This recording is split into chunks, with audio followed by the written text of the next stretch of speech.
Hi everyone, Ashley here, and today I'm bringing you the Kiss Me I'm Irish book tag. I was tagged by Shannon from Cozy Tea Reads, so thank you for the tag. And this video was originally done by... I am the worst. I'm the worst. So this tag was originally done by Snogging on Sunday Books, and I will link her video down below as well as Shannon's video, and I guess let's get started. So the way that this tag works is it's a whole bunch of Irish words, and then we need to find books that kind of relate to those words. So I will let you all know the word that I am going to be finding books for and what that word is supposed to mean in terms of book format. But you'll figure it out as we go along. It'll make sense. I hope. I think. The first word is green, and this one's pretty simple. I just need to find a book with a green cover, and I actually chose two books. I chose Please Ignore Vera Dietz or Dietz, I guess. I don't know, whatever you want to say. I say Dietz, but it could be Dietz. So this cover is very green. It also has a lot of trees and grass, which is green in a different form of what that word could mean, and it's also one of my favorite books. I love this book a lot, so that's also kind of why I chose it. And the next book I chose is Grasshopper Jungle by Andrew Smith, and for very clear reasons I chose this book. This book is a very lime green cover. It's a very, very bright green cover, and also the sides of the book are like a yellowy green. So in general, this book is just extremely green. However, that being said, I haven't hauled this book yet, so... And the next word is Blarney. So this is either a book that deceived you into liking it or a book that was overhyped that you didn't end up liking as much as you were supposed to according to the overhypedness. I think I've decided I'm just going to answer all the questions instead of just answering one or either or. I'm just going to answer them all. So for a book that deceived me into liking it, I am choosing Cinder by Marissa Meyer. I'm choosing this, and I mean, I've been talking about this book for weeks. I feel like you're probably sick and tired of me talking about this book, but I really didn't think I was going to like this book. I was adamant that I was not going to like this book. I didn't like the description. I didn't like the premise. I'm not a really big sci-fi fantasy lover, and I really didn't think I was going to like this, but my friend, one of my best friends, Katie, we have a challenge this year where we each challenged each other to read 5 specific books, and this was one that I was told I had to read in 2014 by her, so I just picked it up the other day thinking that I would probably read it very slowly throughout the year, and I would probably hate it, and I literally read this book in 2 days. It's all I did. All I did was read this book. It was so freaking good. Marissa Meyer is a genius, and I am so sorry that I waited so long to read this, and I am so sorry that I thought I'd hate it, and I bow down to Marissa Meyer. And for a book that was overhyped that I did not like as much as the overhypedness said that I should have, I am choosing City of Bones by Cassandra Clare. Okay, so I know I've also talked about this a lot in the past, but I feel like I haven't really described it to anyone properly. It's not that I hate this book. I don't hate this book, and I don't even necessarily overly dislike this book. It just was not as awesome as I thought it was going to be based on how awesome everyone said it was. It was a good premise. I really liked the plot line. I wasn't a big fan of Clary. I found her a little whiny and a little annoying. However, that being said, I have been told that she becomes much better in future books, and I've also been told that the prequel series, the Infernal Devices, is better. So I actually think I'm going to try Clockwork Prince. I don't know which one's first. Whichever one's first, I'm going to try that one, hopefully this year and very soon, because I want to try it. I'm not adamant that I hate this world. I actually really like the world. I just wasn't a huge fan of the way that this book played out and how Clary told the story, I guess, but it wasn't as good as I thought it was going to be. It was probably like 3.5 out of 5 for me, and the way that people talked about it, I thought it would be a 5 out of 5, so don't hate me. The next word is brogue. It means dialect, basically, so I have to pick a book where the characters talk with an accent within the book. So I chose Warm Bodies by Isaac Marion. I'm not sure that this counts as something with an accent, but I do think it counts as dialect, I personally think, because they couldn't talk in full sentences, they couldn't figure out what words meant, they had a really hard time pronouncing things. At first they couldn't even remember words at all, and I just found like the way that the zombies spoke in this book, I think it counts as an accent, or I'm counting it, so. Oh, Tucker, what are you doing? Come here. Come here. Yeah. You wanna say hi? Wanna say hi? Say hi. Hi, world. I like making lots of noise while Ashley's filming things. Rawr. Yes. Oh, Mo, do you want attention too? My dogs always want attention when I'm giving you attention, but only when I'm giving you attention, not any other time. Hey, come on. The next word is Leprechaun, which is a book that you enjoyed when you were a wee little one. And for this, I would normally choose A Handful of Time by Kip Pearson, but I actually don't own a copy of it, but it was by far my favorite book when I was super, super little. And otherwise, Harry Potter and the Philosopher's Stone. I read this when I was a bit older than when I read A Handful of Time, but this is my all-time favorite book of all time, and my all-time favorite series of all time. So, highly, highly this one. And also, like, this book, it changed me as a person, and it changed me into the person I am today. So I feel like it changed me from a wee little one into an adult, so yep. And the next word is Pot of Gold, and for this it's either a book that cost you a lot of money or the book that has a lot of meaning to you. And for this I chose Harry Potter and the Goblet of Fire by J.K. Rowling. I'm choosing this particular book because this was actually the first book in the Harry Potter series that I own, and it's the first book in the Harry Potter series that I read. I read them completely out of order, but I got this as a birthday present from my grandmother in 2000, and I guess I would have been 9. So, as you can see, it's signed, and it has just a lot of meaning to me.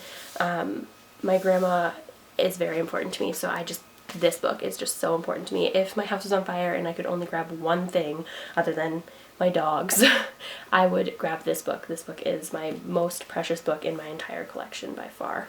And the next word is 4-leaf clover and or shamrock, and for this I am supposed to pick a series that I am currently in love with, and it just so happens that I picked a series that is going to have 4 books in it, so 4-leaf clover, you know, maybe, huh? And for this I'm choosing the Lunar Chronicles series by Marissa Meyer. I'm sure that if you are subscribed to my channel, or that if you watch my videos or you follow me on Twitter or anything, you know how obsessed I am with this series right now. But this series is going to have 4 books, and I read this series in like a week and a half, like marathon straight through, and it's just so good. If you haven't read it, you really need to. And if you haven't read it, you have time to read all 3 books before April 12th, when I'm going to be doing a live show with a whole bunch of wonderful booktubers on YouTube. I will link all that video down below where I announce that. But yeah, just so good. You should read them now. The next book is Magic, and for this book you were supposed to choose a book that gave you a magical feeling, or that had a magical feeling aspect to it, or a book that you really enjoyed the magical elements to. And for this I am choosing Aristotle and Dante Discover the Secrets of the Universe by Benjamin Alire Sands. And I am choosing this for the first reason, which is that it gave me like a magical feeling, like it had a feeling of magic. This book is a contemporary read, don't get me wrong, there's no magical elements to it, but it just, it's so good. It's so good. I can't even describe to you how good this book is. This is probably my favorite book of 2013. I mean, it's tied with Fangirl, but it's so good. It's so good. This book kind of left me with this feeling, and I can't even describe it. It just made me feel something. Like, you know how everyone says, oh, all the feels.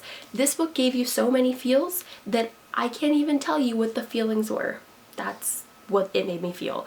It's just, it makes you feel that anything's possible and that life can be great, and it's just, it's so good. It's magical. It's so good.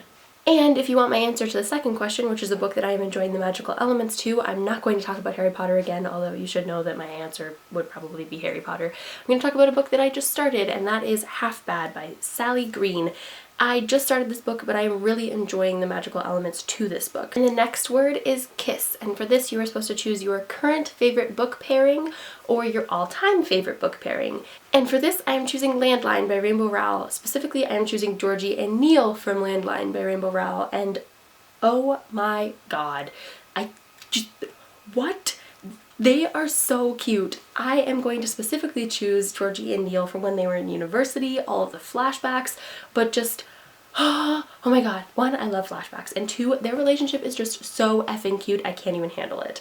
I just find that Rainbow Rowell is just so good at creating relationships that have these super adorable movie moments within the relationship, but that also are super realistic. Like, all of her relationships in her books are super realistic. They have flaws, and it's just so good. I just love them. I love them so much. And for my all-time favorite book pairing, I'm not sure that I could actually pick one, but for the sake of an answer, I'm going to choose Hazel Grace and Augustus Waters from The Fault in Our Stars, and just wonderfulness. All of the wonderfulness. You probably know. And if you don't know, then you need to read this. And any descriptor I make about their relationship will not do them justice, so. And the next word is Luck, and it is a book that has been on your TBR shelf for a while that you will luckily get to someday. And for this I am choosing A Game of Thrones by George R.R. Martin. This is actually my boyfriend's copy of this book, and it is signed. And I haven't read it yet. It's just so big. I feel like it's just like this massive undertaking, and I haven't done it yet, but I promise someday I will.